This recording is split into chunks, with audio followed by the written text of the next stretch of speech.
How you doing? Welcome to another episode of Tony Talks on this, the 20th of May, 2020. It's 5/20/2020.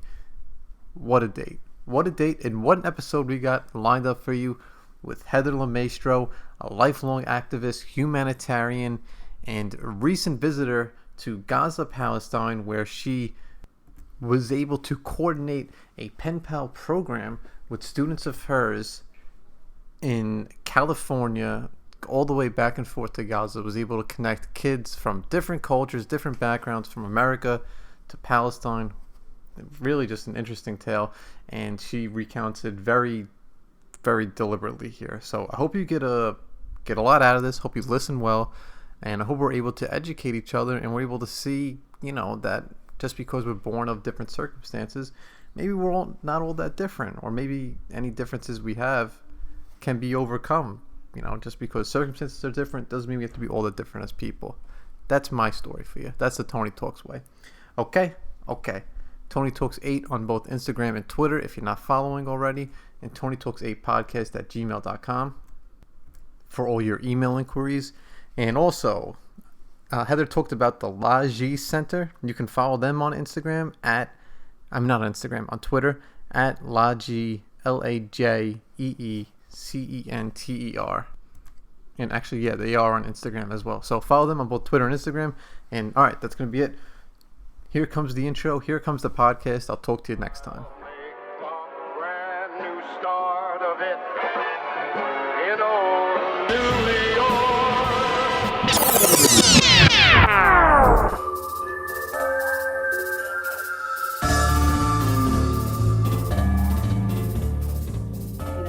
My eyes are still on the prize of, living and working in Palestine. So, in working with kids. That's what you're trying to do? You're trying to live there? Yeah. And it's not necessarily about living there, but it's about having the opportunity. It's kind of just like the things coming together, and me, you realize having a regular mission there, like going back and forth, maybe. Well, I mean, at the very least, like working in a school, like I've been involved with some people in my professional kind of realm there, and I've crossed paths with some pretty amazing movers and shakers, and like my entire experience with engaging, with Palestine and with Palestinians and with people who work in the nonprofit sector and are pretty powerful in the nonprofit sector regarding children in Palestine. I've made some really incredible connections in the last 2 years that were just supposed to happen. It wasn't even like I worked hard for them to happen. They were just supposed to happen. And now I'm at the point where I'm going to do everything that I can to get a visa to, I don't know how long they get them for, but a visa to return and basically help found a brand new school for children in the Ida refugee camp in Bethlehem. So, which was set to open this September with just a preschool for a year to start, and then we're going to build from there. But now everything's kind of on pause. But yeah, that's like where I'm like headed and focused to do. And I don't know if I'd stay there for 20 years or if I'd stay there for 5 years, but I know where I am right now. That's where I want to be. And from the second that I landed in Palestine, it was like I felt like this is where I'm supposed to be. Yeah. So how did that start? It was just all the political things, and you just looked into it and you're like, oh, this is where I want to focus my energy. I think, I don't know when I came to realize and understand that the whole Israel-Palestine thing was not a fair fight, but I think I always kind of had a concept of that, even going back to when I was a child. And seeing the PLO on the news and on the TV often every night, sometimes in the 80s and the 90s. And looking at that and saying, as a 10, 11-year-old saying, like, I'm going to go to Jerusalem. I'm going to go to this part of the world, and I'm going to see what this is about. I always just knew I would go there. I told my mother, I said, I told you when I was 10 years old that I was going to Jerusalem. I said, you just didn't really hear me, or maybe you didn't even know that I said it, but I said that to you, and I told you that while the television was on, and I'm seeing history being made as a 10-year-old saying, I'm going to go there and see what is all this about? What are people fighting about? What's the conflict? What is the life? And who is right and who is wrong? And who should we support, or how do we achieve something there, right? Just always drawn to that. 9/11 happens and you get a little backtracked because it was important for me to like say, okay, we got to look at this, and of course my heart bled for the Palestinians to see Muslims being erroneously blamed for that incident, because I knew that they would have it even harder after that, and that they would be Yeah, it was a really very bad effects. blanket, especially at that time, it was very blanket blame. Yes, and it just became about Muslims, and it became a transformative event for people in the Muslim world and Muslims even in the Western world, because of the blame being placed on them, or accusations being placed on them. So, I just kind of came to a point after doing a lot of activism, and of course being involved with the 9/11 justice movement and the 9/11 truth movement, and then getting back to working with children and being able to open them up to using their voices and feeling like I could empower them by telling them the truth of the world, that I said, okay, what can I do here with these children that I was working with in the community center? And mind you, it was a Jewish community center in a very progressive city community in the United States, in Berkeley, California, where, especially like after the election of Donald Trump, there was a lot of discussion in our community of like, how do we respond and how do we let people know that we're open as a community and as a community center to like all the ideologies, and that's what, and all political persuasions and everything like that, and all points of view, and the doors are open. And there was a lot of that where we live in California as a progressive place of communities and businesses and organizations going out of their way to make sure that their message is clear, that there is no racial factor inside of our doors. So being an employee at an organization that was doing that while also maintaining and towing the line of like, we stand with Israel, it just wasn't okay with me as their employee. So, and a lot of people who worked with me were also wanted us to have a conversation as employees with the organization, an internal conversation about it, which was constantly being stalled. So I, decided I was going to try and beat them at their own game. And I was, said, how do I use my position as a teacher and as a person who feels very privileged to work with very smart young children whose parents are professors and writers and scientists and journalists and artists, who are trusting me with their children and are giving me the go-ahead and the green light to keep doing what I'm doing with them. How do I open up this conversation and try and inspire change or spark debate and inspire change? So I decided, okay, my employers, they don't want to let us have a conversation in our community about what do we do regarding this topic of, peace in the Middle East and, the Muslims versus the Jews and that whole like fake kind of narrative on the situation. So I decided that I would ask my students if they wanted to have dialogue. And they unanimously decided that yes, they wanted to have pen pals in this place that they had heard of called Palestine. That's a great idea. Yeah. So, I presented the idea to them because it was something that I was passionate about doing, about finding a way, like half my life is over, right? I've already lived half my life. There's not going to be only so much more that I can do in my time that I have left as one person. But if I can like inspire the youngest generations of like the best minds that I have around me to like utilize their voices and to not just like sit around and talk about it, but to create action and to change things, then that's more important than me doing whatever little thing I do on my own.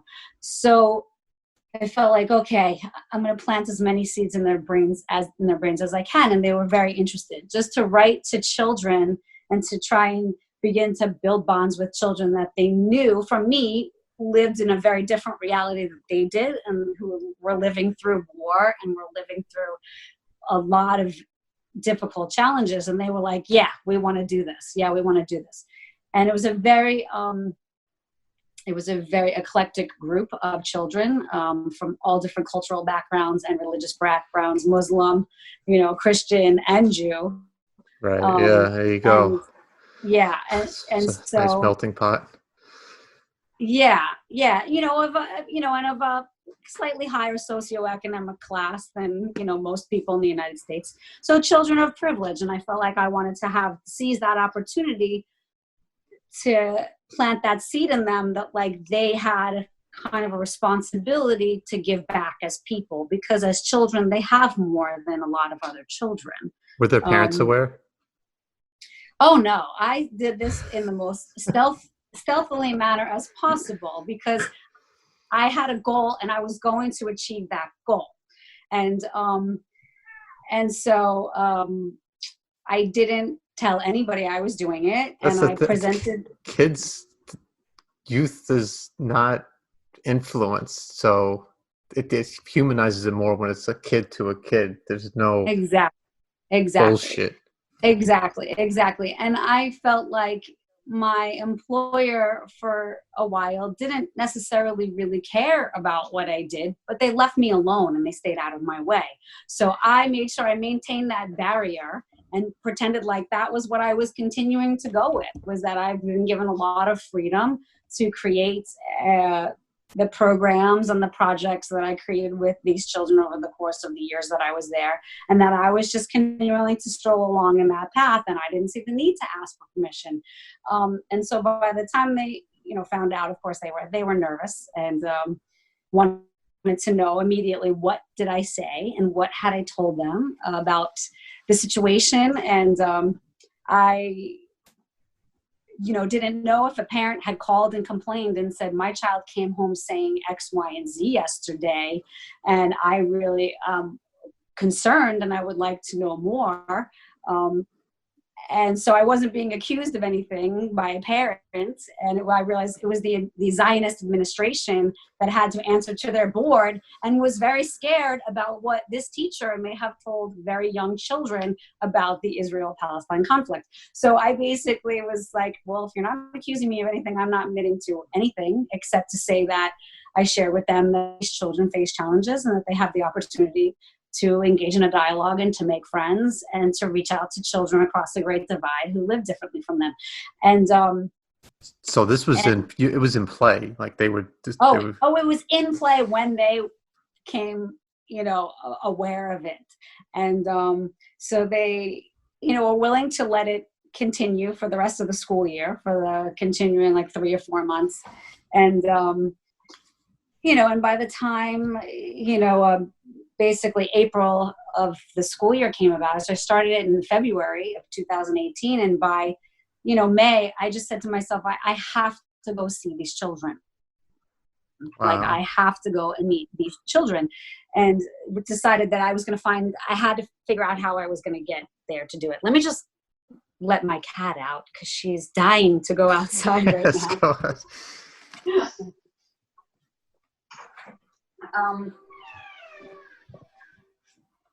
So, I basically said. Let me ask real quick. How did you get the kids on the Palestinian side? Okay, yeah.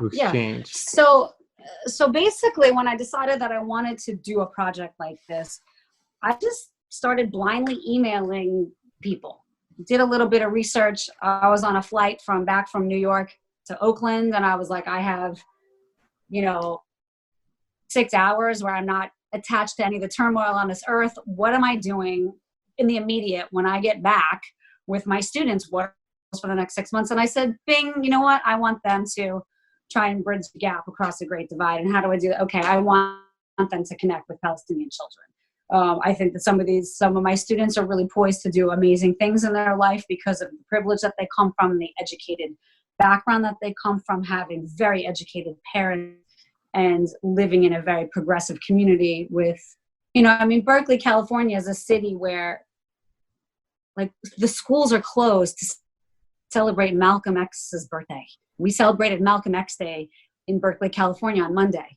So if school was in session, if there was no corona, we would have been off from school. So, these children grow up in that realm, knowing who the Black Panthers are, because they're learning about it in school. It's part of the California school curriculum. Knowing who Malcolm X is, knowing who Rosa Parks is, all these, Mario Savio and the free speech movement, knowing all these things. So basically I said, okay, this is what we're going to do. So I decided to just blindly start emailing people, anybody who I thought like was, any affinity groups I can find that were Palestinian groups or like different organizations. And one of the groups I reached out to was the Palestine Children's Relief Fund. And they are a humanitarian medical organization that's based in the United States. And they raise like $30 million privately every year to give medical care to children in Palestine and children, like refugee children in the diaspora. So in like Lebanon and Syria and Jordan as well, Palestinian children. So I just reached out to them and said, this is what I'm looking to do, maybe an art exchange or a pen pal project. If you know anybody you can connect me with, or if you have any ideas, please let me know. And then I connected with the president of the organization who said, yeah, let's do this. Let's do pen pals. And then from there, it was just like it went forward. Wow. Yeah. Yeah. So when it got to a point, when we were 3 months in to writing letters, and I was receiving like National Geographic quality photos of these children in the Gaza Strip who were receiving. The kids were sending you the pictures? Yeah. So the organization from like the get-go. So I sent letters and I sent the photo of each child, and they said, okay, that's a good idea. Yeah. And then within like days, they said, okay, we think it would probably be great if we have your students writing to some of our were they both children. Were they writing back? Were they writing in English back and forth? So my students were writing in English, and the pen pals that were in Bethlehem, Palestine, were writing back in English, and then the children in Gaza were writing back in Arabic, and it was translated into English by the Gazans. The Gazans translated before they sent them to me. Yeah. So we got to like exchange like really amazing photos for a couple of months, and not a lot of letters.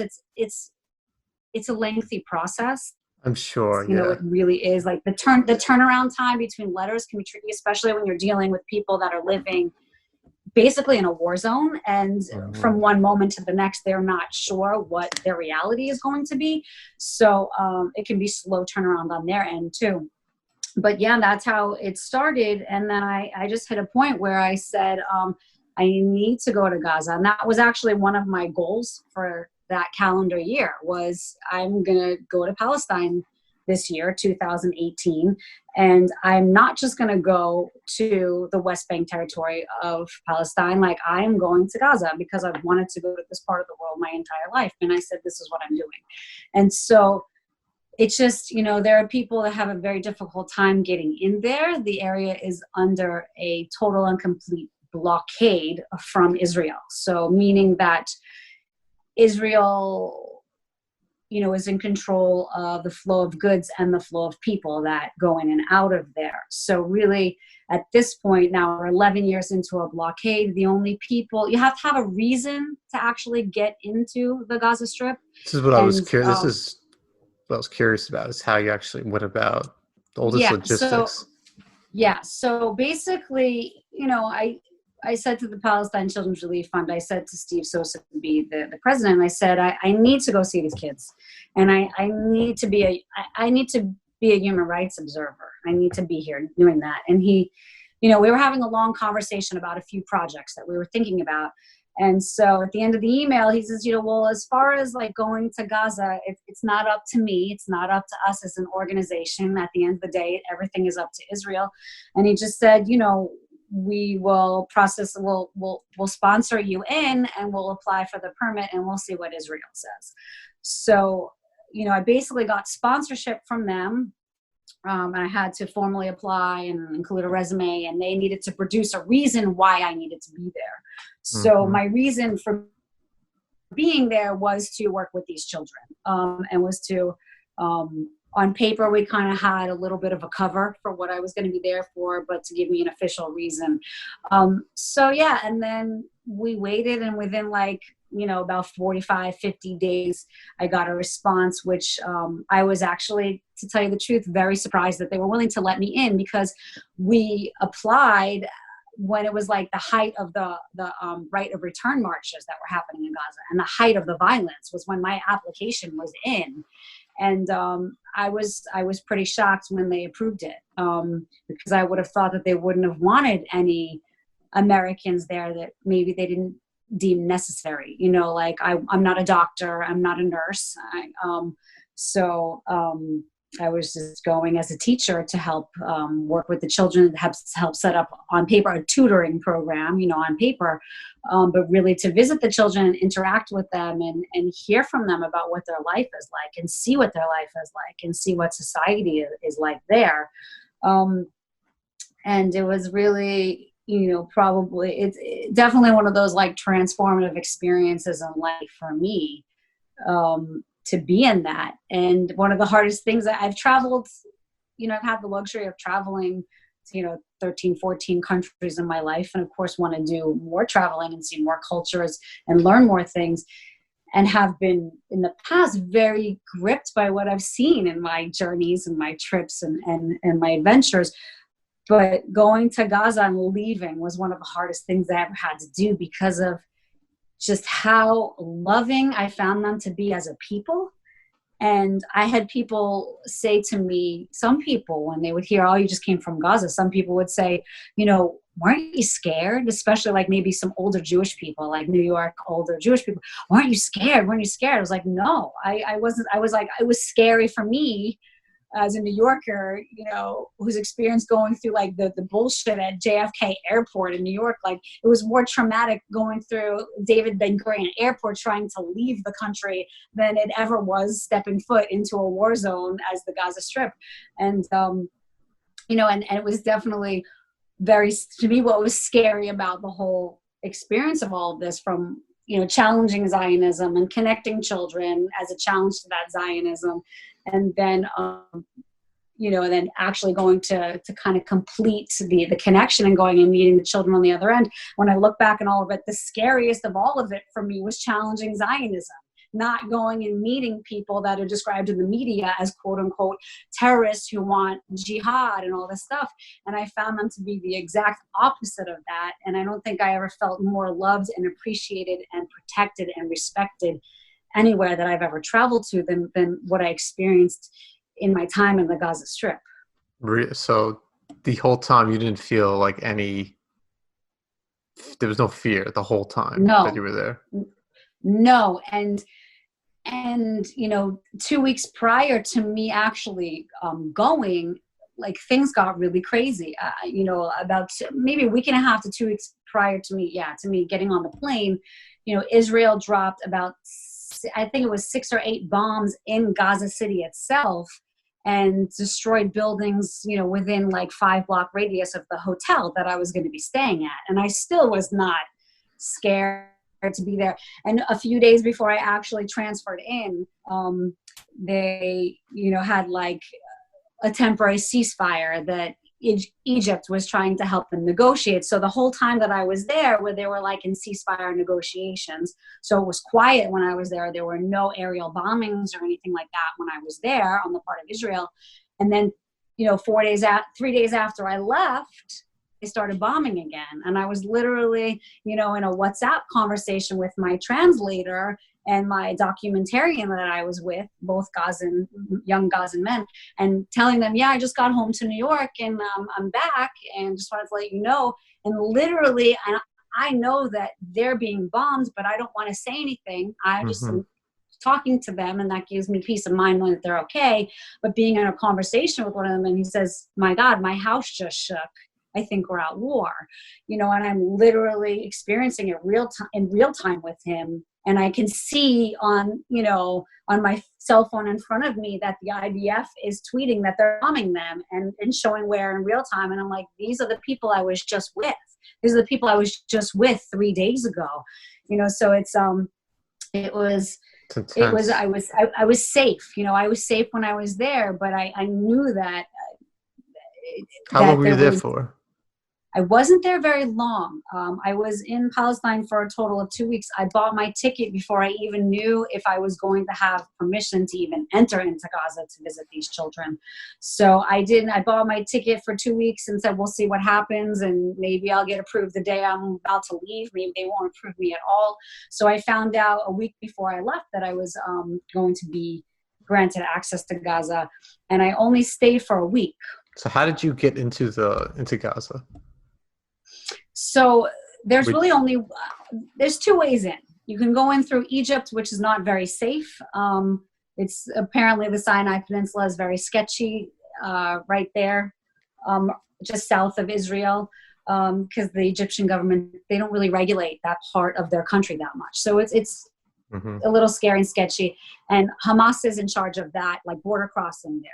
So you have to go through Hamas and deal with the whole thing. Not something that I want to do as a single woman, you know.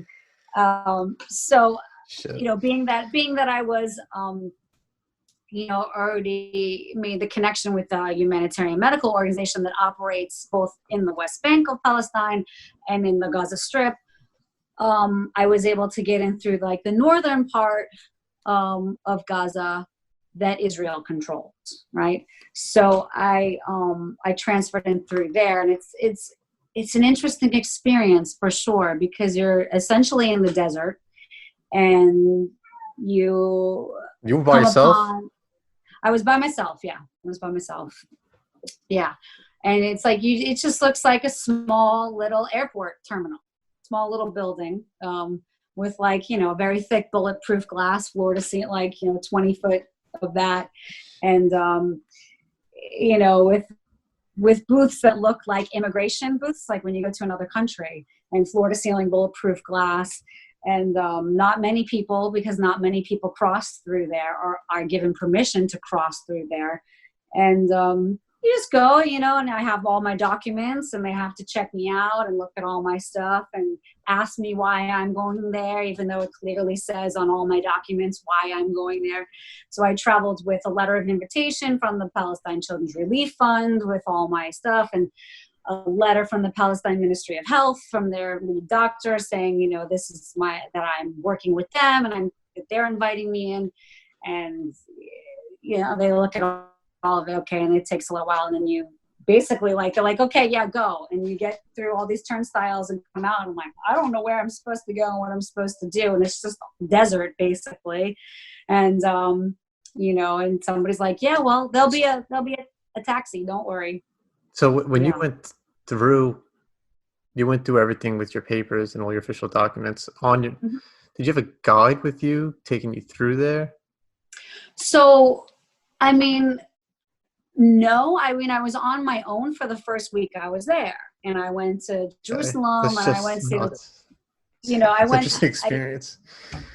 No, it was. I mean, it was amazing. It was amazing, and I mean, when I was like told that my permit was granted, it was like I felt like a 10-year-old had just been told that they were going to Disney World for Christmas. I was like elated, because I'm like, I've been waiting for this moment my whole life, and I didn't know that this was ever going to happen to me, and I set this as a goal 6 months prior to that, and then here it was happening, and it was a very easy process for me. So I was very, very excited. So, you know, so I was there as a guest of the Palestine Children's Relief Fund, and, you know, kind of, you know, I wouldn't say working for them because I wasn't paid, but almost like a volunteer, and also like a human rights observer. And so I wanted to be able to strengthen my own voice on what was really happening there. And it really pains me to hear people say, and only 2 people, when I would discuss, you know, what happens with Palestinian children, and that I felt a need as an educator to bridge a divide and have the youngest generations understand these children so that they can grow up knowing that, like, just people. That it's, yeah, or just knowing that maybe the rhetoric that they might hear is not necessarily true, and that we're all human and we're all people, and we all have the right to freely exist and to self-express and to self-identify. So I kind of lost my train of thought there, No, it's incredible.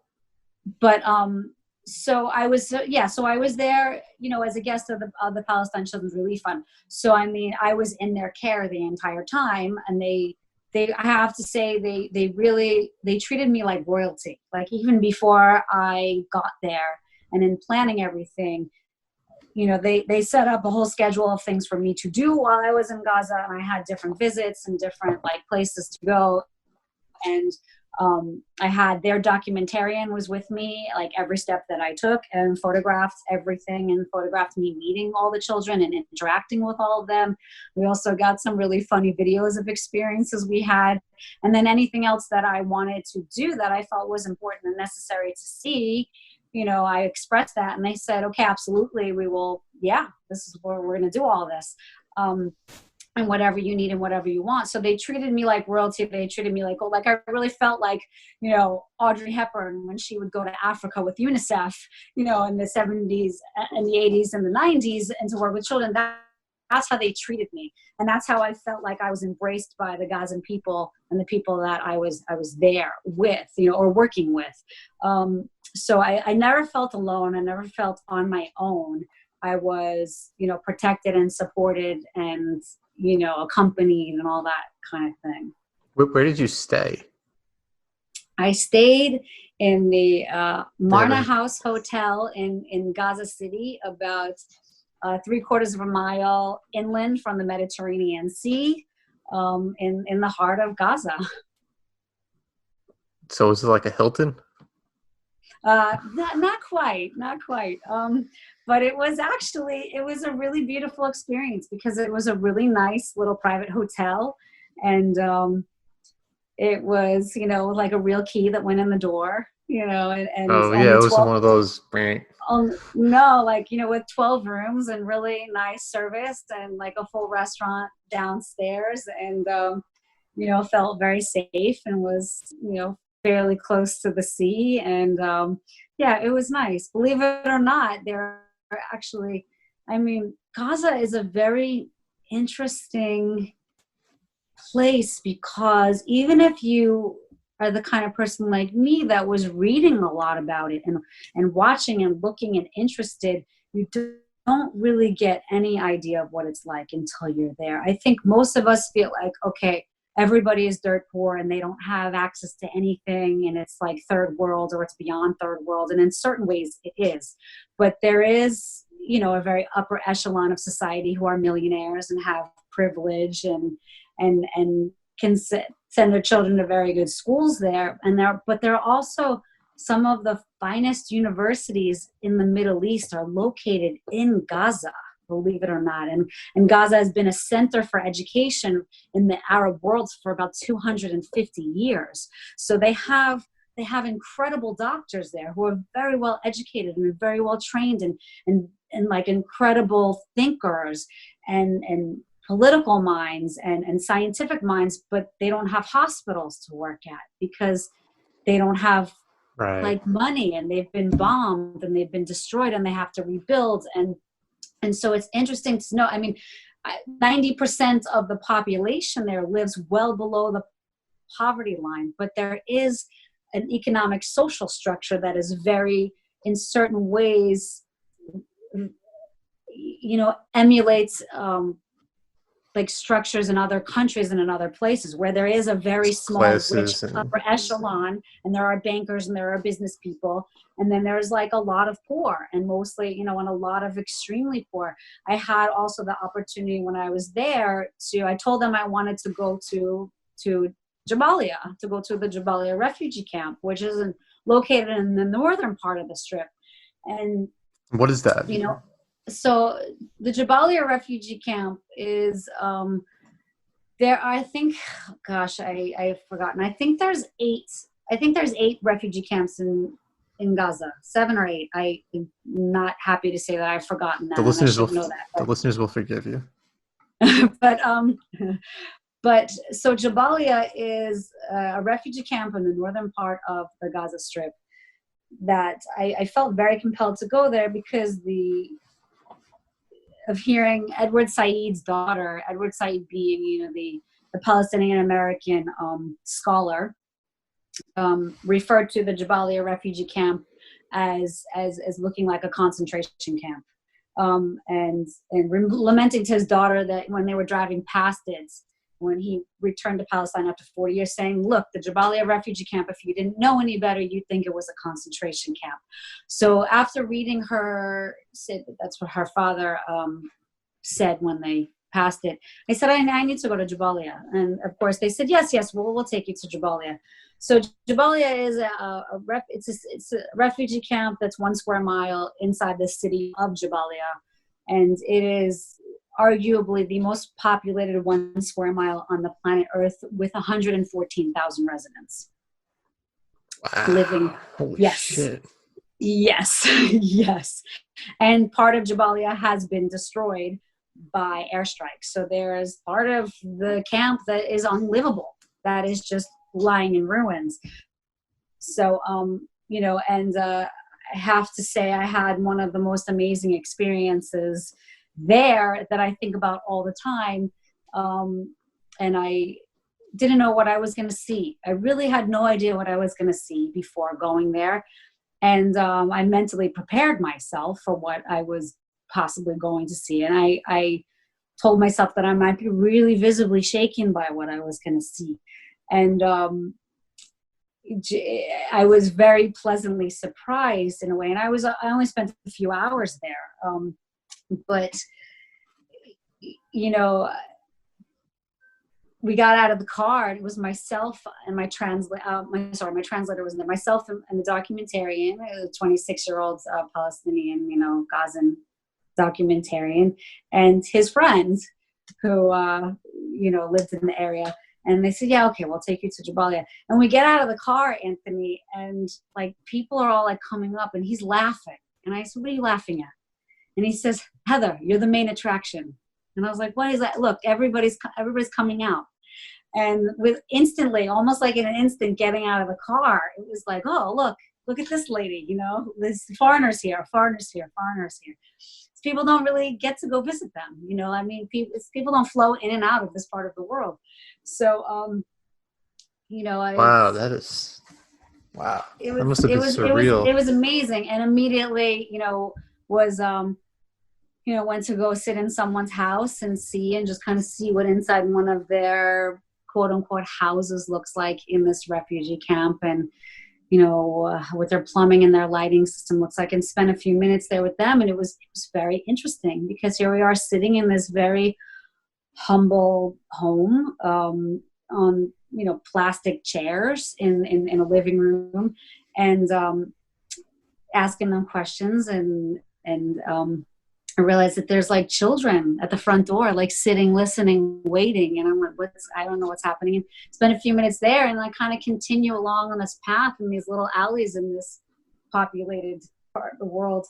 And immediately get met with this big booming voice by this, older Arab man. Hey, how you doing? Where are you from? Are you a doctor? What are you doing here? And starts talking to me. And is hilarious and funny, and it's 98 degrees out probably, and pure humidity because you're right on the Mediterranean Sea, and it's hot and it's sticky. And says, I live right down this way. You want to come for some tea? You can come to my house for tea. And it's like, oh, of course I'm going to come for tea when it's 98 degrees out and I'm with you, and you're inviting me to your home, and in the Jabalia refugee camp. And it was just this hilarious experience hearing from this man about his life and what it's like there, and so welcoming, and telling me to ask whatever I want to ask, and to not be shy, and then to be free to ask. And then I think one of the funniest things he said was, I know how to speak like American, motherfucker. You can ask me whatever you want. And so I guess they have internet and stuff. Yes. Oh yeah. Yeah, they do. And it was actually really fun to hand him a deception dollar, to hand him wow. To hand him a deception dollar, and have him say, what is this? And this is really interesting. And he actually made me sign it. And I said, well, it's not my art. I didn't create this. And he's like, no, just sign it. I put it up on the wall. That's why I tell people you were here. I was like, that's amazing. And I got to experience having tea in the alley outside of his house, which is maybe like 6 feet wide. And it's him and his first wife, and his second wife is in the house, making the tea for us. And, um, He's doing all right. he's doing all right. He's doing all right. And having a conversation, about that, even, about like, what is it, oh, you want to ask me about Islam? Okay, what do you want to ask me? Ask me anything you want, and because they can have up to 4 wives, apparently. I didn't know that until I was there. Did you talk to the wives too? I didn't, because I don't think they spoke English, but he was really loud and boisterous and friendly. And no, he was making them make tea. He was sweet. He was really sweet. But, and it was really interesting because we're just sitting there, again, on these little plastic chairs, the plastic table, and, out comes the copper tray with the glasses of hot tea. And I am sitting with, 2 Gazan women and, 3 or 4 Gazan men. And children are just like crowding in around us. And people from the community are crowding in around us that I would say we can only speak to each other for about a half hour, not even, because we're, 8 to 10 feet away from each other, really cramped right there. We could barely hear each other talk because the children were so excited and the people were so excited and they're all around us. And, but I feel like I have an open invitation to go back there at any time. And, but it was just amazing to be there. And they were just very excited, like, oh, a foreigner's here. And, and even trying to leave, I felt like I left my heart there with them. And they surrounded our car, that we had to have somebody like park traffic for us to be able to just drive out of the camp. And because they were so interested, I think, in like, who is this foreigner? Who is this white woman who's coming here to see us? And I was flanked by like an army of like 20 to 30 little Palestinian children who were like by my side for the whole time I was there, and like chanting and these like different like almost like a protest chants in Arabic, and like saying goodbye, we love you, and like please come back, and like really just really sweet. And it's just the complete opposite of what some people might feel when they think and they hear Palestinians or Gazans, or some people who might identify as Hamas, and I met people who identified as Hamas, and they're not necessarily what you think. And there isn't this unilateral support for Hamas in the Gaza Strip that is portrayed, especially in the Western media and by Israeli media. It's the complete opposite. Many people do not like Hamas, but it's hard for them now that they're in power to kind of combat them and get them out. And Hamas doesn't really have as much control as they like to posture that they do. Ultimately, at the end of the day, Israel is the one who is very much in control and who has created their living situation and continues to basically treat them as the cancer that they can't seem to eradicate, the people living in there and the society in there. So, Hamas, are they really that dangerous? To the people of Gaza, to some of the poorest people, yes, but to Israel, no. And did I interact with them a couple of times because I had to? Yes. Was it scary? No. But it's like it was just a really amazing experience to be there with my eyes and ears open and to ask them questions and to kind of get a feel for who are these people as individuals and as humans, and what are their desires and their hearts, and what do they want for their lives, and what is it that they seek. And for me, I asked the children a lot of questions, and I realized in hindsight I didn't ask them nearly enough questions, but I know for next time, right? But and hearing the children, so my students, getting back to that, my students were writing to children in Gaza who were experiencing post-traumatic stress, right? So they were, yeah. So can I interject real quick? Yeah. Can you met the children that were writing the letters? I met almost every single child that was corresponding with one of my students. Yeah. Okay. Yeah. So, and I also met other children that were also receiving like group therapy and like kind of like play therapy for their post-traumatic stress of experiencing basically the 2000 and living through the 2015 55 days straight of bombings that they experienced on the part of Israel. So this was 2018. My students were writing to them. Right. These children had just experienced that 3 years prior. So they were, really, exceptionally vulnerable children. And when I asked them, what can I tell your friends that you write letters to? What is it that you want me to tell them about you? What is it that you want them to know? The most important thing that you want them to know about you? And as a group, they all said together, what we want them to know is that we live under constant siege. And these are 8, 9, 10, 11-year-olds, 8, 9, 10, 11-year-olds. And they're saying we live under constant siege, like all the time. Bombings, airstrikes, constantly.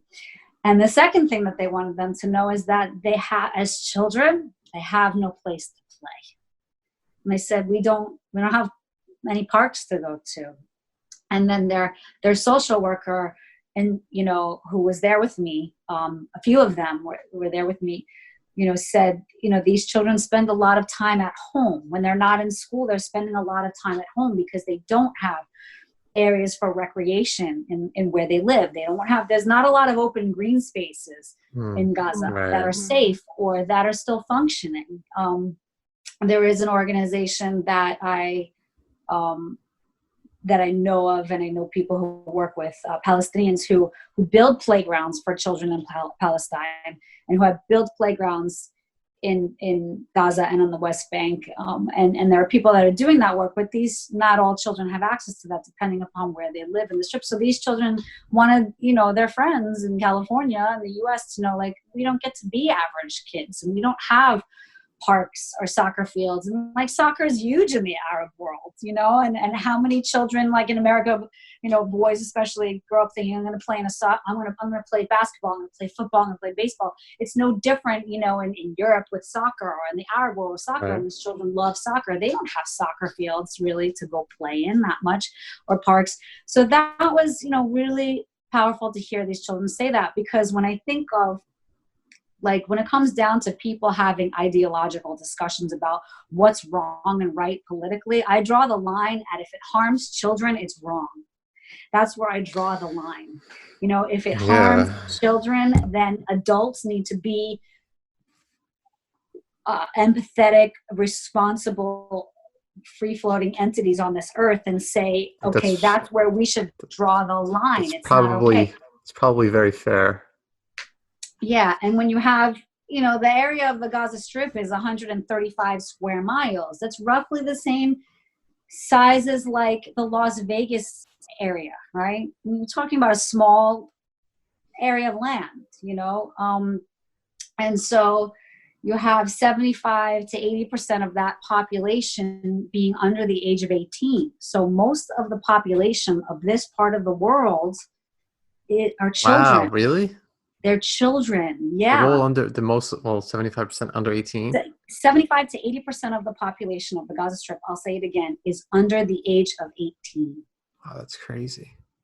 Yeah.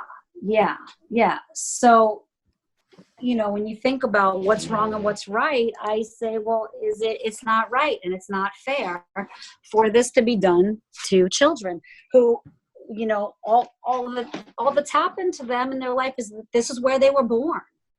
Right. And they have a lot of people, and this drives me crazy here too, is you're just born here.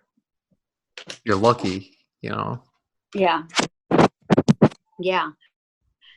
So, so I feel like it's important for me as a person to try and figure out a way to help them tell their story, to help them connect with people in other parts of the world and connect with other children so that they can maybe have some sort of optimism and hope for things changing for them, and knowing that people, or at least at the very least taking comfort in knowing that children in other parts of the world want to know about them or understand and have empathy and compassion for what they go through and know what they go through, even if it's a tiny component that they know of what they go through. So yeah, and I feel very privileged as a human to have been able to go there and spend time with them, even as brief of a time as it was. It was just a really incredible experience. And now I feel, of course, more empowered to be able to say, when people say very, close-minded, stereotypical propagandist things like, the Palestinians teach their children to hate. And I had two people in my community say that to me, and it broke my heart, because they were older people who I knew to be very kind people. One was a parent of a former student of mine, and one was an older woman in the Jewish community. And that really fueled me to get on a plane. And I said, I know that that's not right. I know that that's not factually based. That's all based on mental slavery. And I said, okay, well, then I have to get on a plane right now, and I have to go meet these children so I can advocate for them and say, you know what, I have met these people, and not only have I met them, but I've met their children, and I can honestly say that what is really happening is the exact opposite. They teach their children to be proud, to be strong, to operate out of love, and to hang on to their culture, and to learn their culture, and to be proud of their culture, and to exist the best way that they can. And that's not, to me, that's not hate. That's the opposite. That's love. And I felt nothing but love from them, and saw that, and feel happy that I can advocate on their behalf as humans, Yeah, that means if there's a way to invoke change or create long-term change, it's through kids opening their minds, being able to connect them with kids across the world. It's probably more educational than 95% of the stuff they'll get in school. Yeah, absolutely. And I know that it was really fun to be able to bring something different to the children that I was working with, in a very different model than a teacher in a public school. When you're working in a community center, it's a lot more casual, and it's more like, socio-emotional type of learning.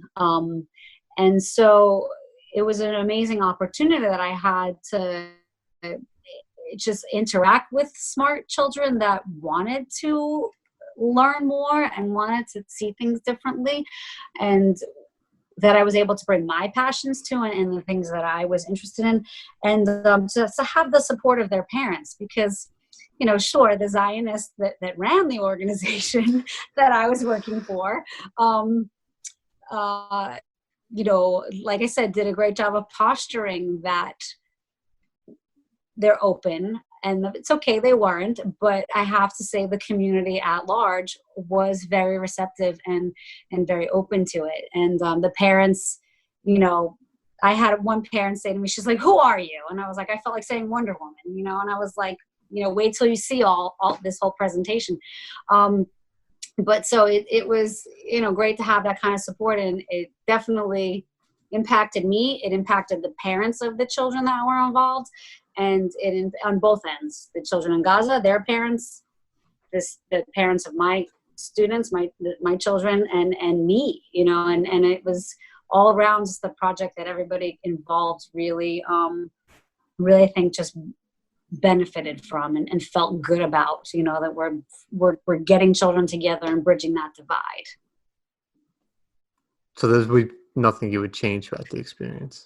Oh, no. It just made you want to go back more? Oh, yeah. It made me realize that, I've had a lot of really incredible experiences in education, and I've taught. That's the best way, is going somewhere to learn stuff. Yeah. To learn about a culture. And for me, it's always too, just with the person who I am, is like making broader connections and having, broader understandings and figuring out how I plug in and what people need and what I need. And, I taught in a very rough community in East New York, in Brooklyn, How you doing? in a war zone. Yeah, how you doing? Yeah, and in a war zone, in the housing projects or the Lewis Pink houses, which actually where Darnell Lewis grew up and Oh still wow. is. So The you know, Terminator, the Terminator himself. the, the Terminator himself. And then I taught in Central Harlem in a charter school, a brand new charter school, and was there for a few years to see that get off the ground, which was a really incredible experience, but very tiring and very taxing and rough. And then, did activism and that kind of stuff, and moved here and learned so much living in a place that's completely different from New York, and learning about revolutionary tactics and principles and different kind of ideologies from some of like the original Black Panthers, and from other people that have just organized. And I even have had experiences with some of like these From OGs. so Black Panthers Yeah. you spoke to and stuff? I used to actually kind of hang out with one of the Used to OGs hang out. We a used to little bit. chill. Yeah, and when I first got here, I mean, it was one of the first, people that I met after I moved here. A man named Melvin Dixon, who's, he, Shout out to Melvin. he's just amazing human who was like, willing to teach me and show me and invite me to things and was very happy to teach somebody who was new to the area about what the Panthers did and what they're about and what can be learned from that, so taking that and using that to work with children that live here and are growing up here has been an incredible experience.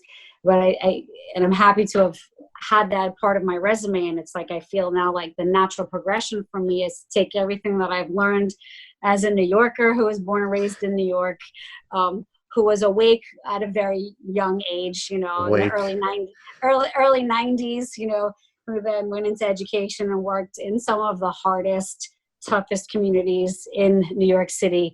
And then to come here and learn Is this a souvenir?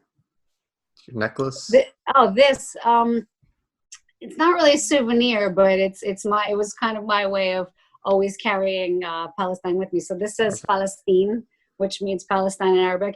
Then here I wear this every day. This is like a little bottle of sand from Gaza, because I carried out like a pound of sand and like a whole bunch of rocks. I had people who told me, when I said, what do you want from the Middle East? They said, just bring me a rock from Gaza. So I brought some rocks for people who wanted a piece of that earth. And so, so I have, this way I feel like I'm still connected to those people there, and that they're with me every day, even though I'm connected to many of them in a lot of ways. We don't get to talk every day or every month. Or every week. So this is my way of keeping them and holding them with me. So yeah, but I'm excited to go back and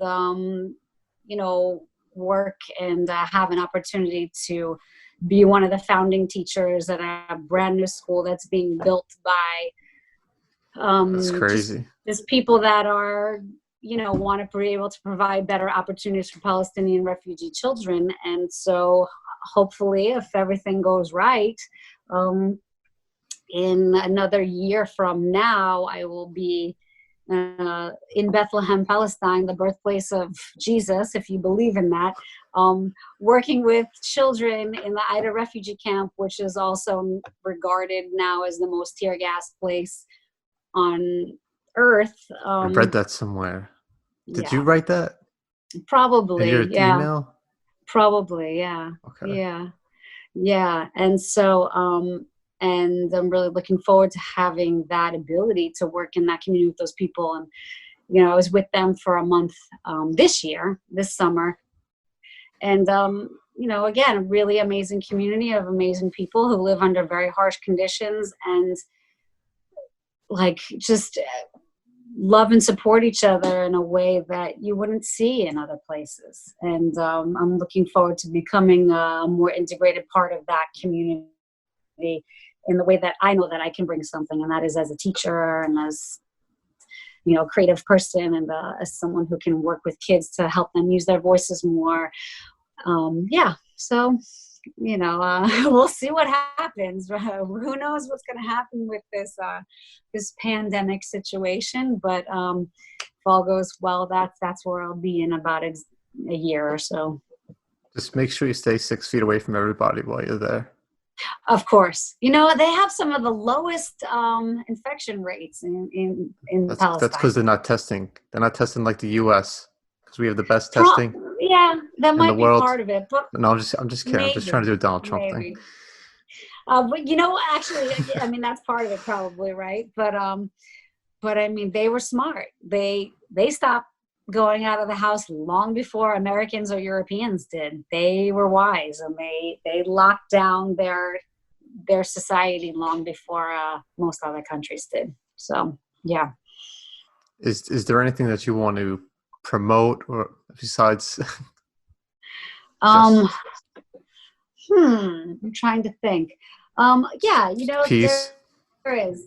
Yeah, so I'll say to anybody that, you know, wonders or thinks about what's going on in this part of the world and who wants to travel to Israel, Palestine, I will really strongly say it's nothing to be afraid of, and it's really interesting to go and see and learn and see what apartheid looks like with your own eyes and experience it.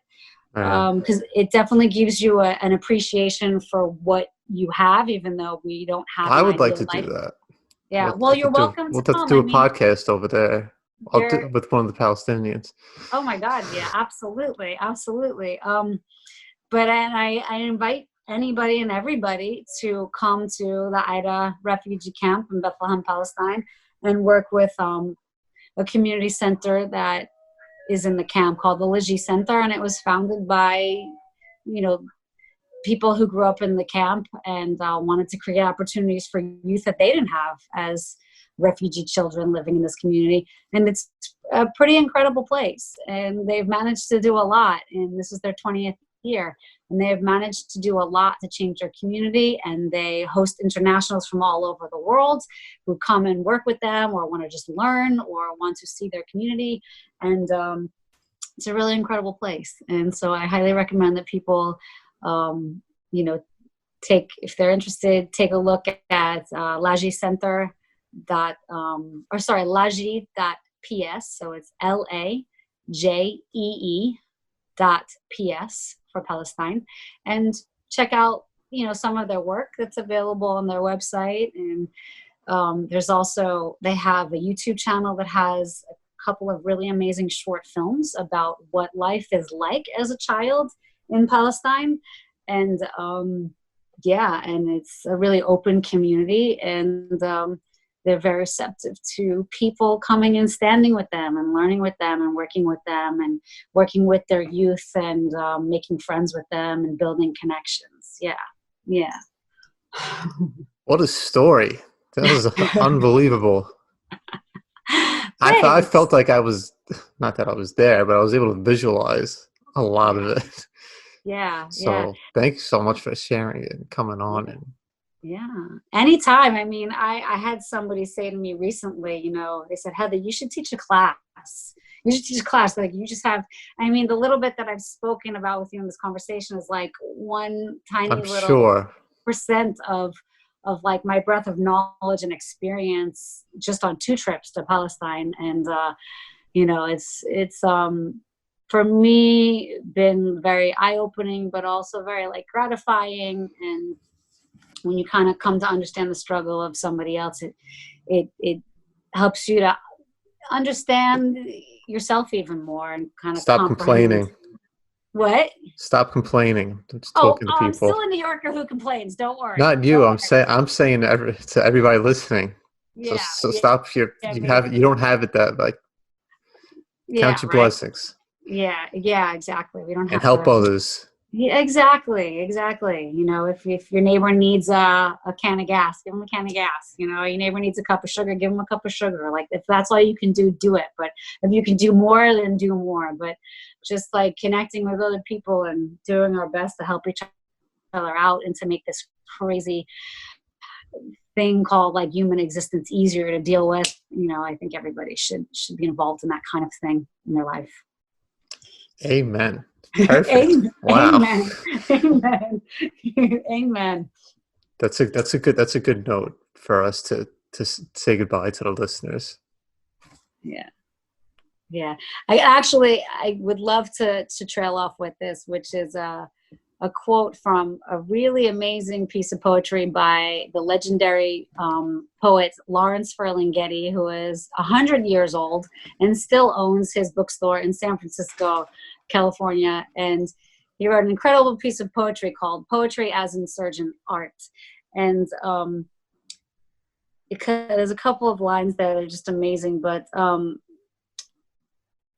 he said in there, you know, strive to change the world in such a way that there's no further need to be a dissonant. And I think that is just so like poetic and poignant, you know. And the other one that's really important is also like, you know, try to like basically like maintain, like try to recover the innocence of eye you had in childhood.